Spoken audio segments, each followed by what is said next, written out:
Hey, I'm back with another journaling video, and this one's going to be about photojournaling. So if you are interested in how I photojournal and how I try to do it inexpensively, I hope you'll stick around for this video. I completed this video a few weeks ago, but some kind person in the comments pointed out the sensitive nature of photojournaling. And since I'm very open about my journals and what's in them, I thought I'd just redo this. I had a couple extra things I wanted to say anyway, and then I'm just going to try to be a little bit more mindful about the photos that I share. So that's what these sticky notes are. And so I'm just going to get into it and just chit chat about photojournaling. And so I don't specifically photo journal. This isn't a photo journal. It's my journal that has photos in it. And I'm going to share how I do that. And then I have some that I have printed, and I don't know, maybe if it works out, going to show you how I do it like in real time. So the way that I journal with photos, since I'm sort of memory keeping or journaling about my day, sometimes I do that in the moment, and then other times I go back and fill in the blanks from like what I did in the past. I will write about that in the present. And that happens with like vacationing, right? So I do take my journal everywhere, and I take it on vacations, and I will journal while I'm on vacation, but I'm not printing usually while I'm on vacation. Sometimes I'll take along a small pocket photo printer, but they are quirky. And so I don't like to depend on them, and they're expensive. The prints are expensive. They're about 50 cents for each photo depending on which pocket printer you have. Actually, I think that's probably pretty much across the board. So I print on my HP Instant Ink, and here's Winston. He says hello. Actually, he's bird hunting. The birds are safe though, because he's inside. So anyway, sorry for the disruption. Anyway, I print on my HP Instant Ink photo printer. So it's just a regular printer, a regular HP printer. It's an inexpensive one. I want to say it's for sure under $100, and I've had it for several years, and we print a lot. And then I subscribe to the HP Instant Ink program, and I am charged monthly based on how many sheets I use. So not how much ink I use. I'm not charged for color ink over black and white ink. I'm just charged on the sheets that I print. And we have a family of 5 currently living in our home, and 2 of them are taking college courses. So they print a lot of paper. And so I have a pretty high tier, but it includes all my photo journaling. And so I can't tell you specifically, obviously, how much I'm spending per page, but I have a lot of color. Obviously, a lot of color is used in photos. So I'm using a lot of color, and I feel like I'm willing to spend money on photos in my journal. And, but of course I want to do that as economically as I can. I feel like I've found that place. So here is an example of how I do that in some of the ways and some of the things that I take a picture of and put in my journal. And here I flag this page, and in this page, this is a Snapchat that my daughter took of she and I waiting in line at our favorite place on earth, which is Silver Dollar City. And I took a screenshot of that because I thought it was really sweet. And I took a screenshot of it and put it in my journal. That's one way I photo journal. And then these were just other pictures from our trip. And then in this little spread shows sort of a collection of the pictures from Christmas time. So I printed them off. I kind of arranged them in a collage on the page, and then I labeled some of the things that I thought needed to be labeled, like Christmas presents that I got.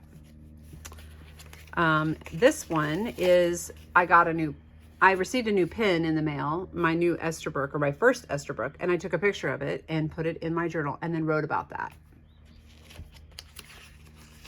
On this page, I show how I took a picture of my daughter on a walk in the middle of January, and then I just wrote about that. I put a little outdoor sticker here and wrote the temperature and just wrote about the fact that we took a walk. And I can write about that and read it and remember that walk, but then it's nice just having a little picture just to remind me of that time.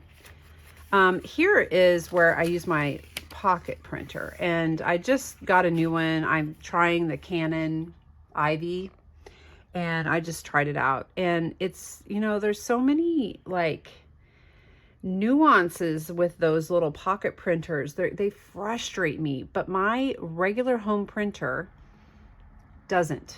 Well, it does some, but it doesn't frustrate me to the point that these do. And these are 50 cents a print. So, and they're thicker. So these are the zinc paper. So it prints the photo onto sticker paper, and you just peel the sticker off and stick it on there, which is really nice. But there's limitations to this technology. So I was using that for some of them. I use my home printer to print ephemera onto sticker paper as well. So here's a calendar from Sterling Ink. This was a freebie. And that's another way I use it, is I use my home printer to print onto sticker paper and cut them out and put them in my journal. I've talked about that in the past.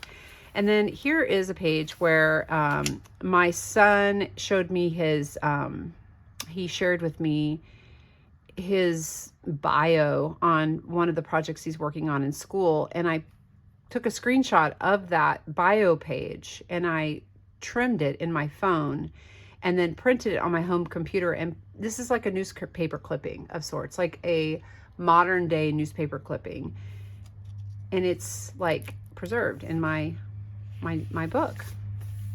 Okay, I think that is, here's some more, a Snapchat screenshot that I have put in here. I will also, I don't think I have very many in here. I haven't marked any anyway, where I will take a picture of a joke I see online, like a comic. I'll take a screenshot of it and I'll trim it and put that comment or comic in here. And I think that's a fun way to, like, I don't know. It's like a snapshot of the time, like what I thought was funny then, what is in the media then, and it's preserved in my book. So how I achieve this and how I sort of make this rhythm happen is I open up my phone to the page. I have an iPhone, so I open up to Pages. You could do this in Word. You can do it in Word on any phone, I think. You could transfer the pictures to your computer and then do a Word document or a Publisher document. I use my phone. I open up Pages, a blank document, and I drop these photos in from my photos on my phone.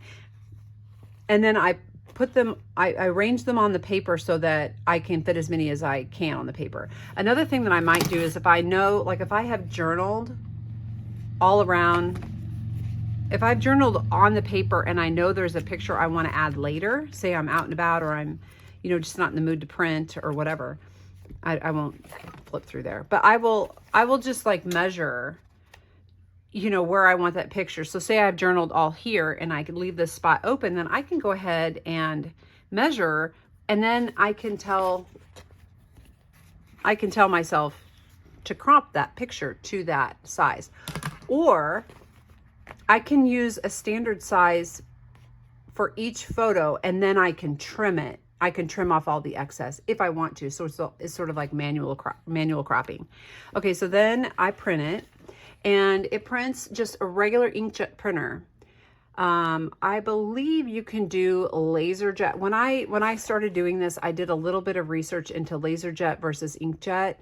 Because I really do like, we've had a LaserJet for just black and white, and so I looked into getting a color LaserJet, but I found that from my research, I've read that the inkjets just do a better job when it comes to photos and like how you want that photo to look color saturated and crisp and look like a picture, like you're having a picture printed. That may have changed because I've been doing that for years, and you know how technology changes. That may not be the case with those LaserJets. I have no idea at this point, but that was what I had discovered at the time. And HP Instant Ink, I know there's the Epson Echo Tank where you can have big like reservoirs of ink.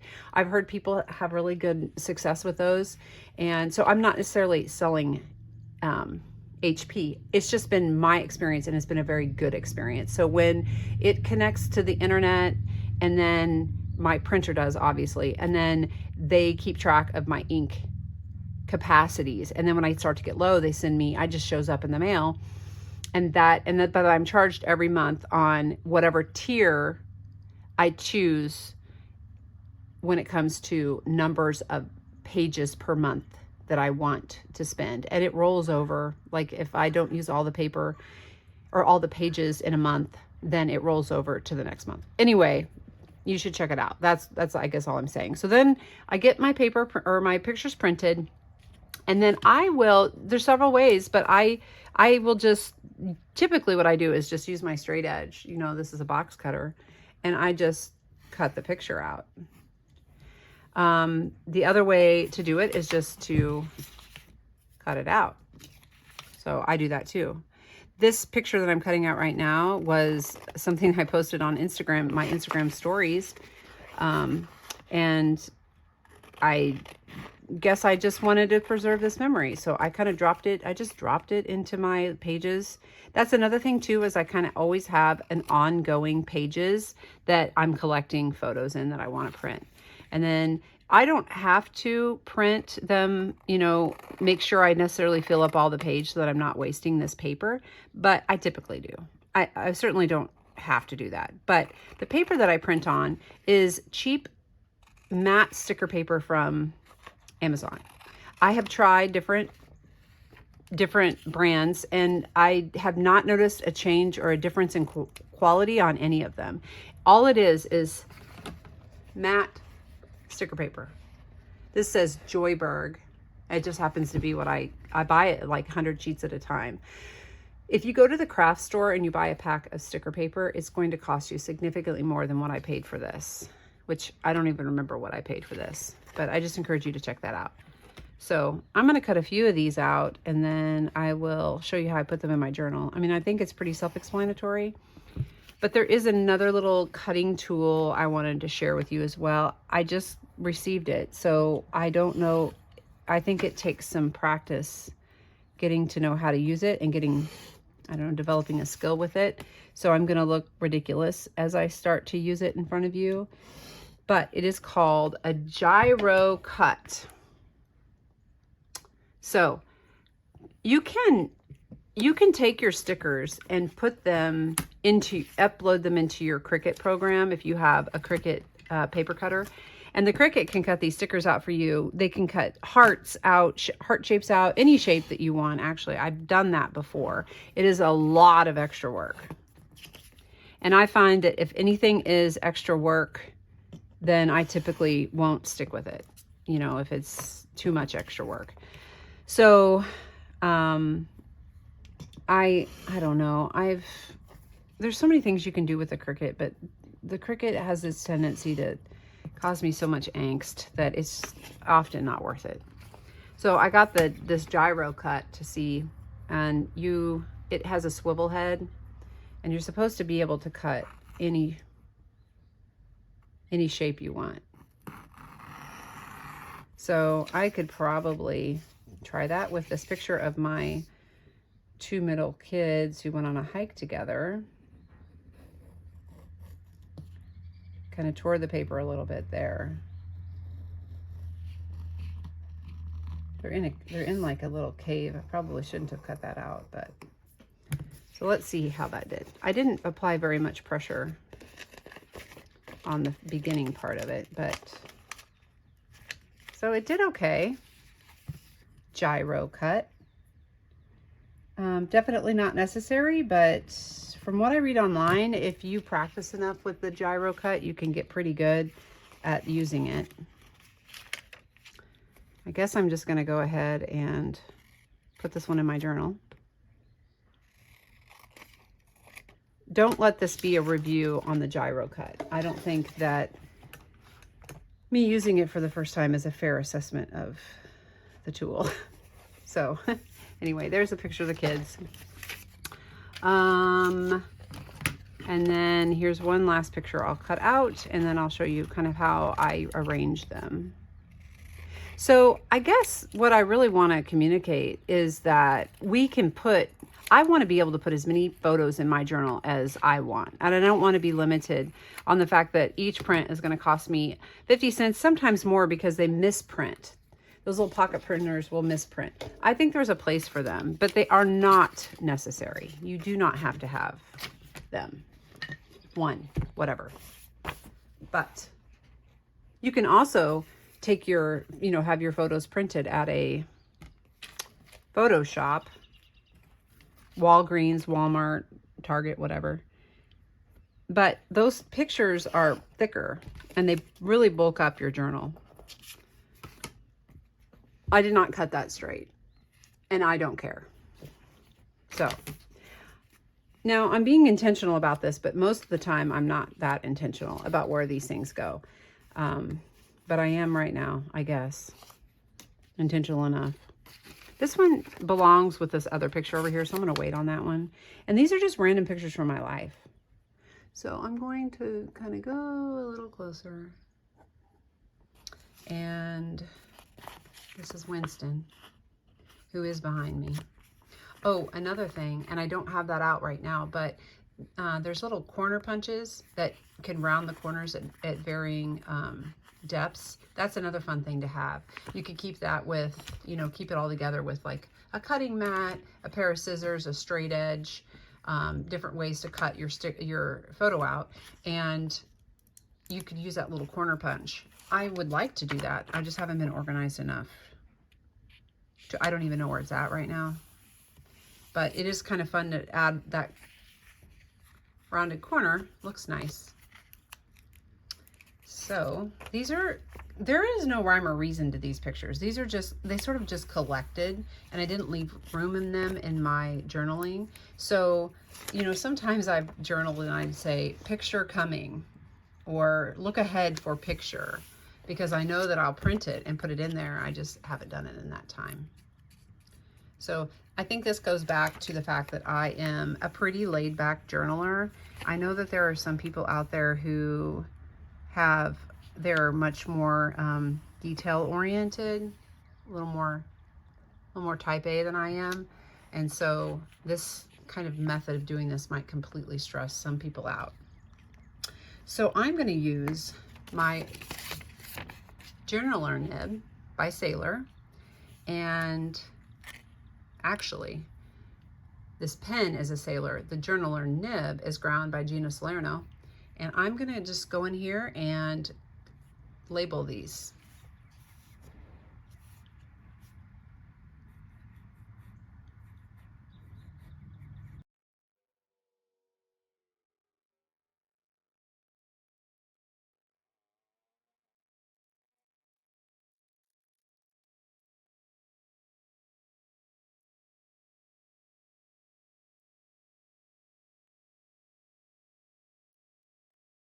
Now I will go back and journal in some of these blank spaces, or I'm not sure, I might even add in a few stickers that I feel like would pretty up this page.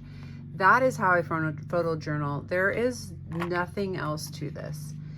Sometimes if there's a picture that I really want to highlight, I'll make it the center of the page and I'll journal all the way around it. Sometimes I'll give that picture the entire page. So I'll put a picture like this big and then I'll have all the white space around it, sort of like highlighting that picture. Sometimes I'll print the whole page will be the picture. I don't do that very often.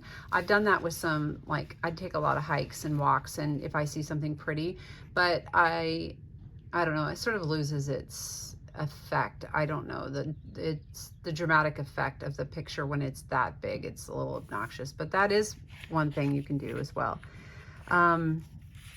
So anyway, that's how I photojournal. I encourage you to become a photojournaler as well. You don't have to be as obnoxious as I am with putting all the pictures that I put in, or you can be even more obnoxious. It can be whatever you want. I want as many photos in my journal as possible, and I have told my kids on multiple occasions that I'm ready for the technology to increased to the point where I can put like Harry Potter photos in my journal, you know, where in Harry Potter, they open the book and then it's like a little video. Sometimes I wish I could take little videos and put them inside my journal. But this is my compromise, I guess. Like, I'm telling a story with pictures. So anyway, I hope that helps you. Thanks for watching.